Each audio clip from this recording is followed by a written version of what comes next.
This is Titans football with head coach Nick Hart on 89.1 The Bash. Our weekly chat with the Gibson Southern Titan head football coach is brought to you by these underwriting sponsors: A&B Contracting, A&T Concrete Supply, AgriGold, Best One Tire, Gerald and Trudy Bledsoe, Carts Gone Wild, Consolidated Grain and Barge, Cox Family Eye Care, Deaconess Women's Hospital, DuBois County Garage Doors Incorporated, Freudenberg Mini Mart, Hobstadt Summerfest Incorporated, in memory of Darwin and Eric Kalis, Jackson Seed Service, JL Farm Equipment, Kiesel Enterprises, Kissel Farms, Lewis Plumbing and Heating, Lowry Company, Marshall Disposal, Mayflower Gardens and Gifts, Mytech Systems, Pole Concrete Construction, Princeton Auto Park, Reinbrecht Homes, Rusty Reeves FC Tucker MG Realtors, Sandy's Pizza, Shoe Carnival, South Gibson Grain, T. Konya Distributing, 10 Barge Seed and Turfgrass Supplies, Total Seed Solutions, United Fidelity Bank, Vertical Tile, and by Ziliak Enterprises. Titans football with head coach Nick Hart starts now on 89.1 The Bash. Welcome to Titans football with head coach Nick Hart. I am Bob Bowser, and joining me is head coach Nick Hart. And coach, your Titans started a little slow within the game, first night of the week, first game of the season here, but came on like gangbusters to come away with a huge victory over PAC foe Forest Park in week number 1 of the season.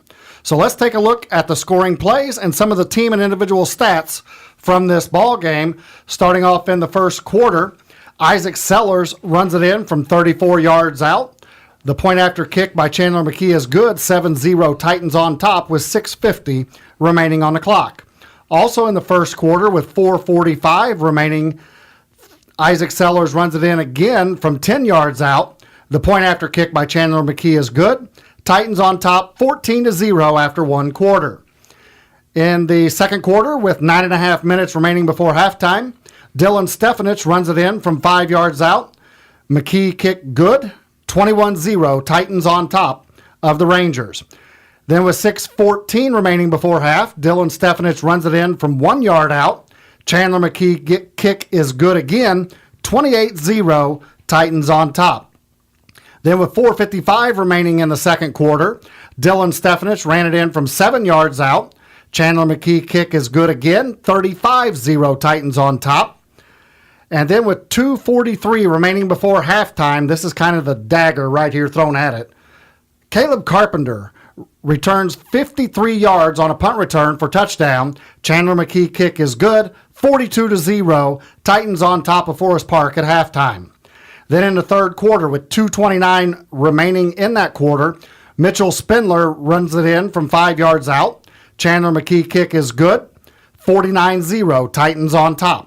And then in the fourth quarter, with 2.5 minutes left in the ball game, Ben Butler runs it in from 5 yards out. Blake Stuckey, his kick was good. 56-0, the Titans win the ball game over Forest Park. And boy, that second quarter, as I mentioned, the ball game started off kind of slow for the Titans, especially there on the defensive side, even on the offensive side, a little bit slow. But then all of a sudden, boom, second quarter was just absolutely insane. Yeah, it really was not the way we drew up the start there with the long kickoff return. Then we lined up off sides, and they got a first down, but our defense was able to hold. And then offense was faced with a long field and put together a really nice drive. I think it was 9 plays on that opening drive. Put that together for the score, and then like you said in the second quarter, got a little bit more explosive, and we're able to really put a dent in the scoreboard. All right, so let's take a look at some of the team stats here from Friday night. First of all, 431 yards of total offense for the Gibson Southern Titans compared to 51 for Forest Park. And again, with the way Forest Park started off, getting that first down, I grant it was just a 5-yard first down after the penalty. Right. But still, they moved the ball there the first couple, 3 plays, and then it's like the wheels fell off the bus. Yep. But passing-wise for the Titans, 137 yards. And Forest Park had 4 yards. Rushing as a team, the Titans had 294 yards rushing compared to 47 for Forest Park. Penalties, 4 for 30 yards. That's manageable. And then 6 for 35 yards for Forest Park. No turnovers. That's the best part right there in the game. Turnovers and penalties, those two are more important, I think, than any of the others, especially when you see you had 0 turnovers in the ball game. I thought we played a really clean game from that aspect. The two penalties that bothered me is we lined up offsides twice, once on offense, once on defense, and the offensive one was big because we had 4th and about a yard. And it moved it to 4th and 6 because we didn't line up correctly. So those mental type of penalties we got to clean up, but overall a really clean game. And I thought our guys did a great job of taking care of the football because not only were there no turnovers, there wasn't even a fumble, on top of that we got on ourselves. So great ball security by our offense. All right, and of course, now looking at some of the individual stats here from the ball game, Isaac Sellers starting out game number 1 here, 13 for 18, 137 yards. And I remember clearly Jason made a comment, man, that receiver was so wide open. And he was. Mm-hmm. I mean, and Isaac put it right on the numbers and had a great ball game here, 13 for 18. I think you'll take that every time. Absolutely. 72% is phenomenal. And, we'll be able to stretch the field a little bit more as the season goes on. Just kind of the way they were playing us, we just played some pitch and catch and got him rolling week 1. But I thought he did a phenomenal job, and so did our receivers. Dawson Witt on a big 3rd down early in the game came back and made a diving catch for a 1st down. And I thought our receivers did a great job all night. Looking at those that carried the pigskin on Friday night for you, Dylan Stefanich, 18 carries, 129 yards, and 3 touchdowns. The young man had a phenomenal game 1. Absolutely, and the offensive line did a great job of opening up some holes. I mean, there's times he was getting to, 2nd or 3rd level untouched, and then, he was able to do something with it afterwards. But, Dylan played phenomenal. I thought our offensive line did a great job of blocking. And Isaac Sellers had 7 carries for 75 yards, probably the highlight of the night. As you guys were headed to the west towards the school, Isaac broke one right up the middle, and just as Jason's terminology, he trucked the safety. I mean, just ran him over. I mean, we expect to see that he's going to outrun people, but he just lowered his shoulder and said, "You're going to stand there. I'm going to hit you." Yeah, we don't like seeing him do that very often, but no, he when he runs with the football, I think the good thing there is he delivered the hit, didn't take the hit. And I think there's a couple times where he took kids on near the boundary where he could have got out of bounds and saved himself from taking a hit. And that's something that we'll work on with him. But he did a 7 carries, 75 yards. That's pretty good numbers there. He did a great job with his legs in the running game on Friday. And he also had 2 touchdowns. Then the masked man for me on Friday night, which we'll get it figured out here. But Seth DeLong, 2 carries for 41 yards.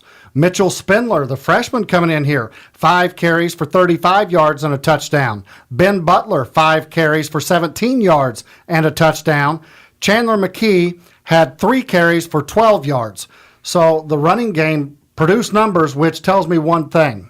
And there was a time when I said to Jason, I think in that hole right there on a touchdown, you and I could have held hands and ran between that gap. Actually, we would have probably walked, but we could have got through there side by side as big as that hole was. That's a testament to that offensive line. Absolutely. I thought they played phenomenal. Not only were they on their blocks and stuff, but they reestablished the line of scrimmage, really got movement downfield, which made it really easy for our backs. Well, and then looking at the receivers, Dawson Witt had 3 receptions for 43 yards. Chandler McKee had 4 receptions for 38 yards. Wes Obermeyer had 3 receptions for 38 yards. Nick Maurer had 2 catches for 17 yards, and Dylan Stefanich had 1 reception for 1 yard. So there's 5 guys catching the football. Outstanding distribution. It really was, and a testament to them that they're able to get open, and Isaac not locking in on certain guys, and distributing the football to whoever was open. Now let's go over to the defensive side of the football.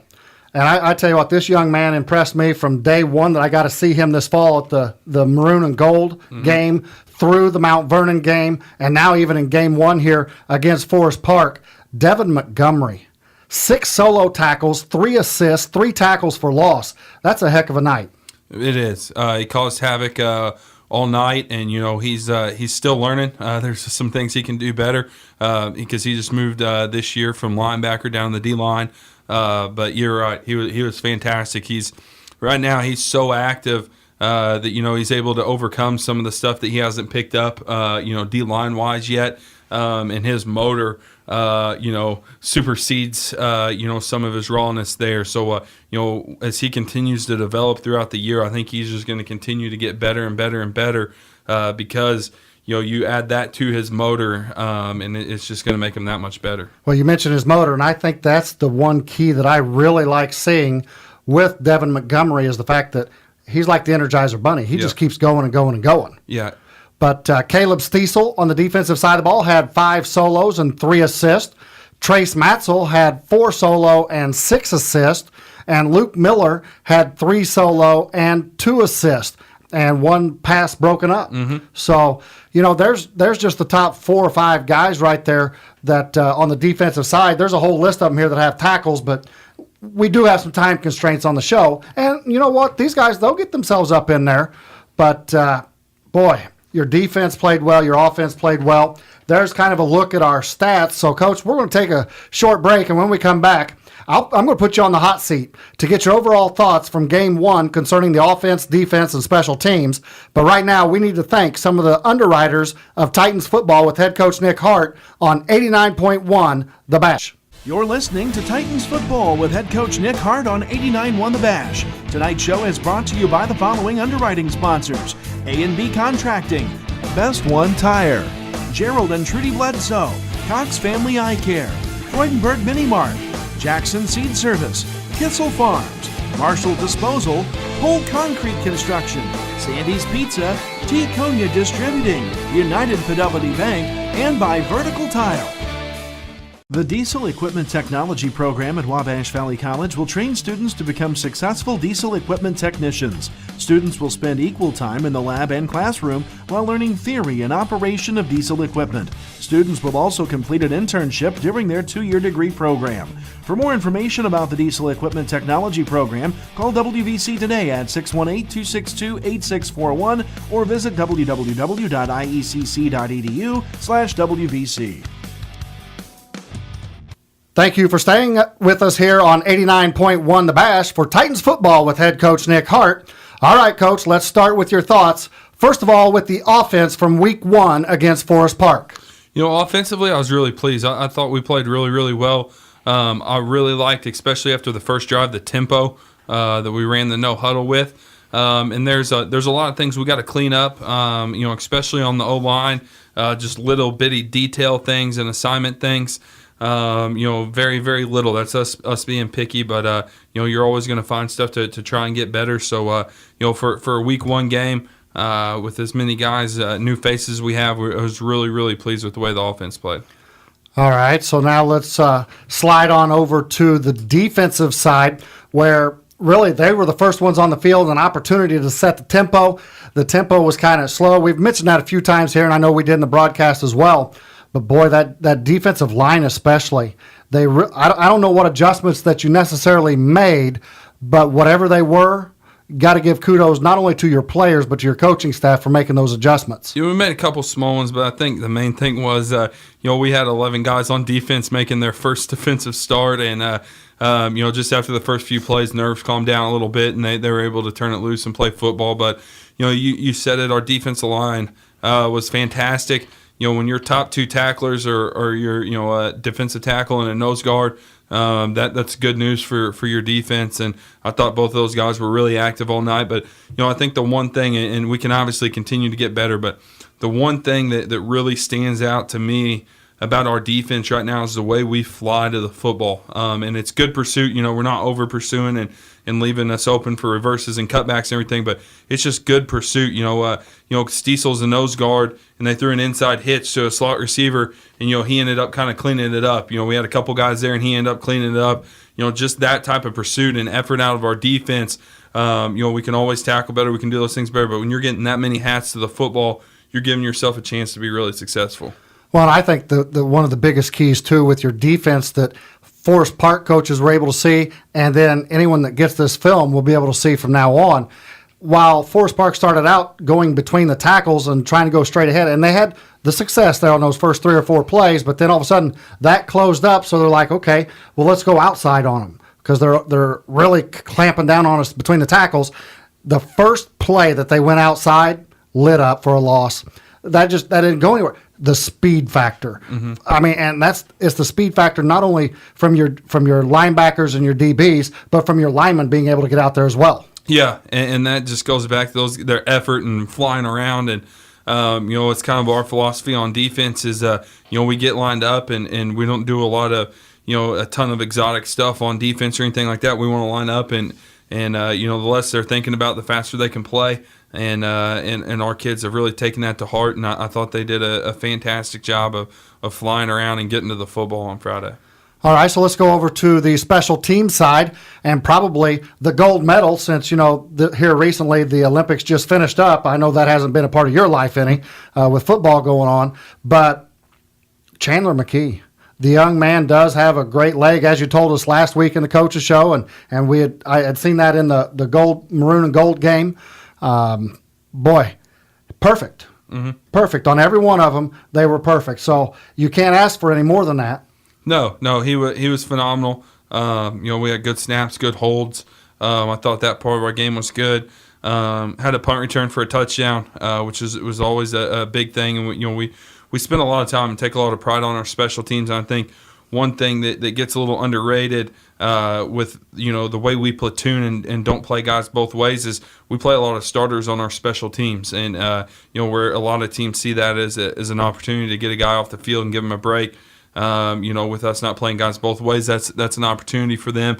We came really close to blocking a punt, very, very close. And I don't even know how we missed the one. We got close on two, but one, I don't know. If it was a video game, you think it was a glitch or something on how it got through. But and then kickoff coverage, other than the opening kickoff, was phenomenal. And I thought after that opening kickoff, we did a great job of maintaining our lanes and converging on the ball. We got a little out. We didn't maintain lane integrity on that first one, and then missed a tackle, which allowed them to get the big return. And then kickoff return, allowing an onside kick. We should have had that one, and it's something we'll continue to work on. And like I said in the post game show with you, our onside kick wasn't an onside kick. It was we were trying to sky kick across the field, and Chan just got under the ball really bad and kicked it. I think the teammate went farther than the ball. So when we look at it, we had some huge plays on special teams and some plays, 100% EP. But we can't give up the big plays we did with, the onside kick that they recovered, and the big kickoff return we gave. We got to eliminate those big plays in our special teams as we move forward. Well, and I need to mention Caleb Carpenter. I mean, you brought it up about the punt return. Caleb Carpenter, the thing that I recall from that play, that punt return, when I saw him do the little high knee stutter step, I told Jason on air, I'm like, that was a little Deion Sanders. He may go. Of course, Jason, being a Cowboys fan, loves that Deion Sanders talk, but. And then the B button, as he mentioned on the air too. Jason said, that's a B button on the Sega Genesis because he's got all the spin and he felt it. You could just tell he felt it. And then once he got to open ground, it was over. Yeah, and he almost popped the first one of the game too. He got really, really close and had a nice return. But he did a fantastic job. But what was awesome is we had some huge blocks on that. Trace Matzel, who played great on defense, came back and got a big, peel back block to help spring him free. And then, Devin Montgomery had a big block on that as well. And Tyler Gady, really finished it. He ended up, getting him a block at about the 10-yard line to give him smooth sailing all the way through. So it was just excellent effort all the way across the board by the punt return team. All right, well, Coach, we need to thank some of the underwriters of Titans football with head coach Nick Hart. And when we come back, we will take a look around the Pocket Athletic Conference to wrap up week number 1 and get prepared for week number 2. As you are listening to 89.1 The Bash and Titans football with head coach Nick Hart. You're listening to Titans football with head coach Nick Hart on 89.1 The Bash. Brought to you by these underwriting sponsors: A&T Concrete Supply, Carts Gone Wild, Daylight Farm Supply, Deaconess Women's Hospital, Obstadt Summerfest Incorporated, JL Farm Equipment, Lewis Plumbing and Heating, Mayflower Gardens and Gifts, Princeton Auto Park, Shoe Carnival, 10 Barge Seed and Turfgrass Supplies, and by Ziliak Enterprises. Whether you want to be home every night or travel the open road, truck driving is a career that can do that for you. The Commercial Truck Driving Certificate at Wabash Valley College allows individuals to become proficient in the operation of trucks and semi-trailers. This stepping stone allows you to test for the Illinois CDL and DOT certification. For more information, contact Wabash Valley College today at 618-262-8641 or visit iecc.edu/WVC.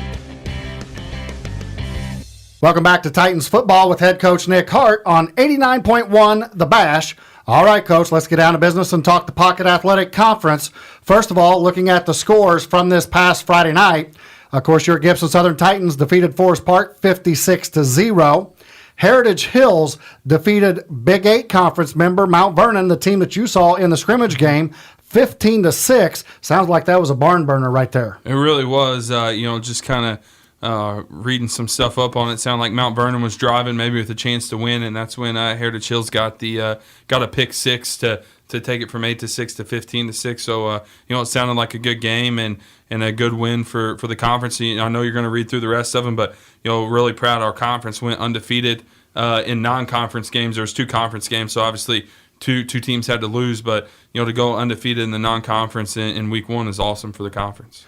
Well, and of course, the other conference game that you've mentioned here, North Posey, kind of how you hinted also, North Posey had a lot of players come out this year.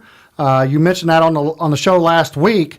They defeated South Spencer 34-9, so a big victory for the Vikings, correct? Yes, that's correct, and I know we'll talk about South Spencer more coming up, but South Spencer really controlled the early part of the game. And they'll get a couple kids back this week against us that were part of that Legion team that went to the World Series. South Spencer really dominated early. It was kind of a tale of two halves, and then North Posey was able to take over in the second half. Well, how about this one? Pike Central 21, Evansville Bossy 0. Pike Central throwing out the goose egg in week 1. You got to like that for the conference. Absolutely. That's very impressive, too, because, Bossy always has firepower, and like we said, we always like when our conference is able to get non-conference wins, but especially against the Evansville schools, that makes it a little bit sweeter as well. So really happy for those guys, and that's a big win for them. Southridge defeats Corydon Central 21-14. Another tight ball game here. Yeah, it was tight, and a lot of big plays. Just watching the Home Team Friday and those shows, a lot of big plays in that game. And it sounds like Southridge got a touchdown late to kind of put that one away. So again, that's a potential. Corydon comes from the conference over there where a lot of our regional, if you win your sectional, a lot of the regional opponents filter too. So another good win for Southridge. And the final score here from the conference: Tell City defeats Perry Central 20-7. Another big win. Perry Central is usually really good in 1A, and I don't know if many people would have picked Tell City to win that game, but certainly a strong opening statement there, week 1, beating a traditional 1A power like Perry Central. All right, so looking at the standings here after week number 1, your Titans are on top, 1-0 in the conference, 1-0 overall. North Posey is also 1-0 in the conference, 1-0 overall. And as you had mentioned, all the non-conference teams won in their games that were non-conference. They won. So Heritage Hills overall is 1-0. Pike Central 1-0. Southridge 1-0. Tell City is 1-0. And then in the conference here, Forest Park is 0-1, 0-1 overall. And South Spencer is 0-1 and 0-1 overall. So that's a look at the standings after week number 1. So let's get ready for Friday night here on August 26th. It'll be Forest Park at Prairie Central. Forest Park, I think they're going to continue to get better as the year goes along. Coach Foos does a really good job there, and they're young. Another chance for a PAC team to beat Perry Central after Tell City did last week. So, hopefully those guys can go out and get the job done. And then Jasper at South Ridge. This is kind of one of those. Isn't this like a rivalry game? Yeah, it's a big county rivalry game, and South Ridge coming off a big win, and that's probably going to be a teed off Jasper team come Friday night after last week. So, I think that's always a huge game and a rivalry game and stuff. And I'm sure, it'll be a little bit more amped up this week. And as always, I'm pulling for those PAC guys. Then a battle of Posey County. You have Mount Vernon traveling to North Posey, and North Posey's got to be feeling their oats after the big win on Friday night. Yeah, it was a big win, and Mount Vernon, with a chance to knock off Heritage Hills and just couldn't quite get it done. That should be a really good game. It always is. We get that film because we see North Posey a week down the road, and that's always a battle there. One of those rivalry games. It doesn't matter how good or how bad teams are. It always seems to be a close one and come down to the end. Well, of course, then Pike Central coming off of game number 1 victory. They'll be at Princeton, who is yet to play due to a forfeit situation last week. So Pike Central at Princeton, that could be an interesting ball game. It really could, and especially if Pike Central can continue to play well on defense, it should give them a good shot. Well, and then the final game of the PAC coming up this Friday night will be Tell City at Heritage Hills. And, of course, it's not the final game. The most important will come up after the break here in just a minute. But Tell City at Heritage Hills, I tell you what, that's a conference ball game. It could be a good one down there in the jungle. It could, and, it probably looks a lot better on paper, today than it did last week. And, they're coming off that big win, so Tell City's going to be feeling good about themselves. So, be interesting to see how that turns out. All right, Coach. Well, we got one more segment to go, which means it is time to get the listeners ready for Friday night at South Spencer. But first, let's thank some of the underwriters of Titans football with head coach Nick Hart on 89.1 The Bash. You're listening to Titans football with head coach Nick Hart on 89.1 The Bash. Tonight's show is brought to you by the following underwriting sponsors: AgriGold, Consolidated Grain and Barge, DuBois County Garage Doors Incorporated, in memory of Eric and Darwin Kalis, Kiesel Enterprises, Lowry Company, MyTech Systems, Reinbrecht Homes, Rusty Rivas FC Tucker MG Realtors, South Gibson Grain, and by Total Seed Solutions. You love sports. You're your team's ultimate fan. Why not turn that passion into the ultimate career? Enroll now in the brand new Sports Marketing and Media program at Wabash Valley College. Learn how to use digital video and other media to add to the fan experience, how to engage fans on social media, and how to create excitement by hosting events and promotions. Get off the sidelines and into the game. Find out more about the WVC Sports Marketing and Media program online at www.iecc.edu or by phone at 618-262-8641. Welcome back to Titans football with head coach Nick Hart right here on 89.1 The Bash, or you may be using the free app to access the show on your cell phone. So, Coach, week number 2 is the Rebels of South Spencer. It's a 7 p.m. start this Friday, and we'll have all of the action live on 89.1 The Bash with pregame at 6:45 p.m. The last 30 years of this matchup, 22-9, South Spencer on top. But I don't think it's been that way since you've been in charge of the Gibson Southern Titans football program. So let's try to figure out this 2016 version. What do you expect to see from South Spencer on offense Friday night?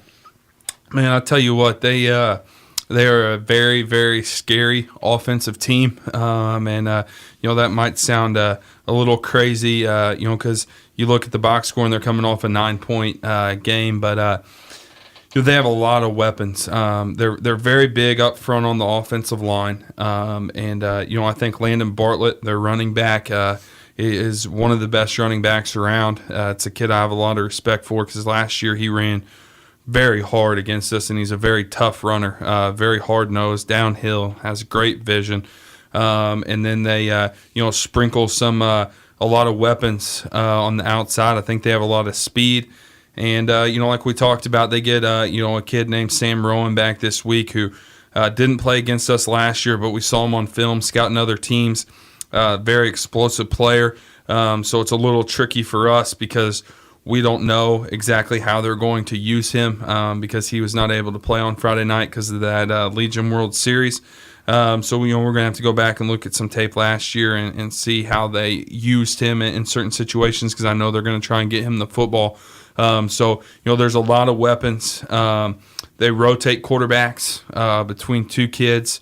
I think they're still maybe trying to figure out, who's the guy for very similar players, so that's not going to affect our game plan a ton. But you're going to see them in the eye. They run some pro stuff with 3 wide receivers and a tight end under center, and then they'll get in the shotgun and run some spread stuff as well. And Coach Packer does a good job of kind of mixing things up. So they really in the first half on Friday really moved the football well.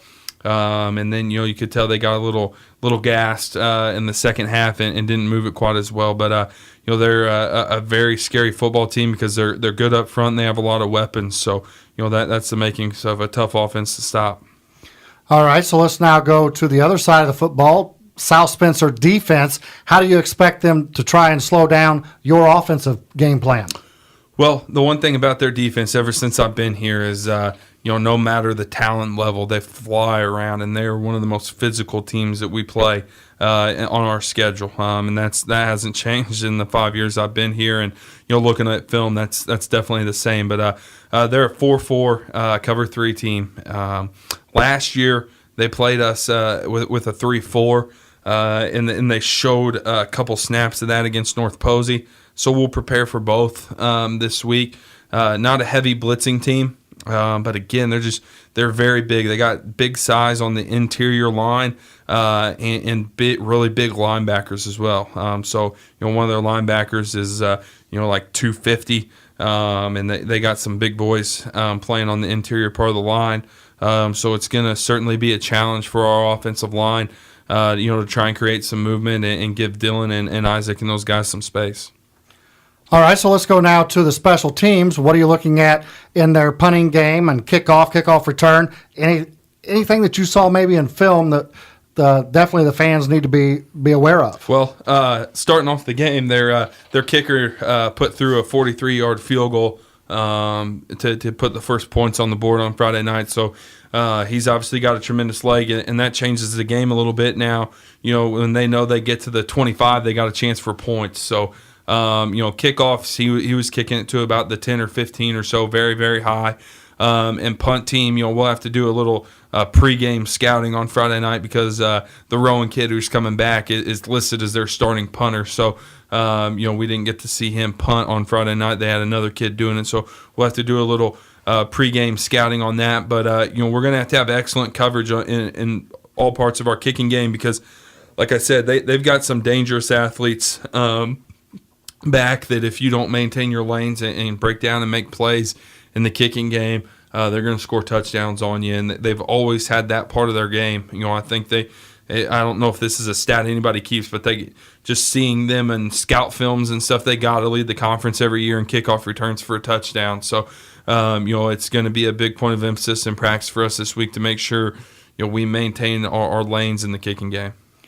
All right. Well, Coach, anything else that you would like to add to the show this week? No, just, very happy the way we played in week 1, but the biggest jump a team can make is from week 1 to week 2. And, hopefully we have a great week of practice and we can make that jump come Friday night. All right. Well, that's all the time we have for today's show. Coach Hart, good luck Friday night. We'll see you after the game on the post-game show. And best of luck to the players. We would like to thank all of you for joining us here on 89.1 The Bash for Titans football with head coach Nick Hart, and be sure to catch us each week for your look inside the Gibson Southern Titans football team. Before we sign off, though, we would like to thank all of the underwriters of Titans football with head coach Nick Hart on 89.1 The Bash.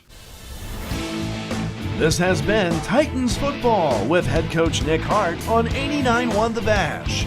The show is made possible by our underwriting sponsors, Ziliak Enterprises, Vertical Tile, Total Seed Solutions, Tin Barge Seed and Turfgrass Supplies, T-Conia Distributing, United Fidelity Bank, South Gibson Grain, Shoe Carnival, Sandy's Pizza, Rusty Reeves FC Tucker MD Realtors, Reinbrecht Homes, Princeton Auto Park, Pole Concrete Construction, MyTech Systems, Mayflower Gardens and Gifts, Marshall Disposal, Lowry Company, Lewis Plumbing and Heating, Kissel Farms, Kiesel Enterprises, JL Farm Equipment, Jackson Seed Service, in memory of Darwin and Eric Kalis, Hubstadt Summerfest Incorporated, Freudenberg Mini Mart, DuBois County Garage Doors Incorporated, Deaconess Women's Hospital, Daylight Farm Supply,